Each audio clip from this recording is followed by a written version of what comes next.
শান্তিনিকেতনের ন্যায় পৌষ মেলা উদযাপিত হতে চলেছে প্রতি বছরের মতো এইবারও দক্ষিণ কলকাতার ডায়মন্ড হারবার রোডের ধারে নলেজ সিটিতে। 5 দিন ধরে এই মেলা চলবে নলেজ সিটিতে। আগামী 1 জানুয়ারি 2026 থেকে 5 জানুয়ারি 2026 পর্যন্ত শান্তিনিকেতনের আদলে এই মেলা চলবে। এই মেলায় উপস্থিত থাকবেন কবি, শিল্পী সহ বিশিষ্ট ব্যক্তিবর্গ। পশ্চিমবঙ্গ তথা ভারতবর্ষের মধ্যে সবথেকে উল্লেখযোগ্য অবদান এখন করতে হবে, আমাদের একটা মুভমেন্ট করতে হবে, আন্দোলন করতে হবে সম্প্রীতির স্বার্থে, এবং সেটা রবীন্দ্রনাথ ঠাকুরই দেখিয়েছেন। তাই রবীন্দ্রনাথ ঠাকুরের দেখানো পথেই আমরা সম্প্রীতির স্বার্থে এই পৌষ মেলা করছি, যা পরিবেশকে কেন্দ্র করে, কোনো রাজনৈতিক মঞ্চ নয়, পরিবেশকে কেন্দ্র করে, পরিবেশকে নিয়েই আমরা এই অনুষ্ঠানগুলো করছি। যেমন পৌষ মেলা হচ্ছে, তেমনি বসন্ত উৎসব হয়, তেমনি হলকর্ষণ হয়। নলেজ সিটিতে এগুলোই আমরা করার চেষ্টা করছি। আড়াইশোরও বেশি সংগঠন আপনার এই পৌষ মেলাতে তারা অন্তর্ভুক্ত হয়েছে। এই যে এতগুলো সংগঠন এখানে অন্তর্ভুক্ত হয়েছে এবং তারা বিভিন্ন রকম সাংস্কৃতিক অনুষ্ঠান করবে, কি বলবেন?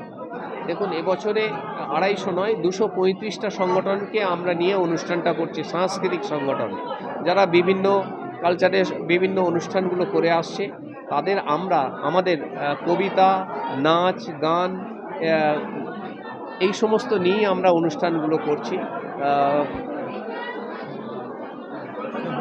ভিড়ে লেখার 10 বছর, হ্যাঁ, ভিড়ে লেখার 10 বছর যেদিন শুরু করেছিলেন, সেখানে সেইটা আজকে কিভাবে দেখুন, প্রথম যখন শুরু করেছিলাম তখন কয়েকটি মুষ্টিমেয় সংগঠন পার্টিসিপেট করেছে, তারা আজও আছে এবং থাকবেও। তারা আমাদের চিরদিনের সাথী এবং বন্ধু।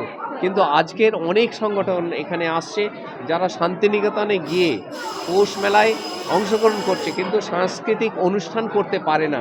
আমরা তাদেরকে আবেদন করেছি তারা এখানে আসুক, আমাদের নলেজ সিটিতে সাংস্কৃতিক অনুষ্ঠানগুলো অন্তত করুক এবং সাংস্কৃতিক পরিমণ্ডলটাকে ঠিক করে নিক।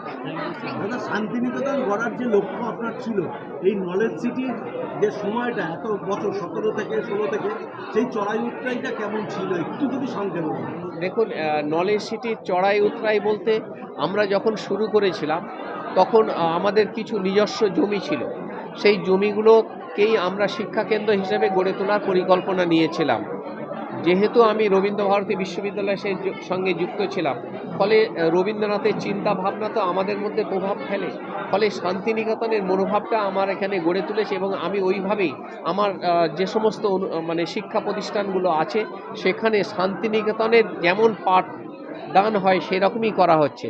আমাদের এখানে যেমন স্মার্ট ক্লাস আছে। কলকাতা থেকে অমিতাভ চক্রবর্তীর রিপোর্ট, বিগ নিউজ বাংলা।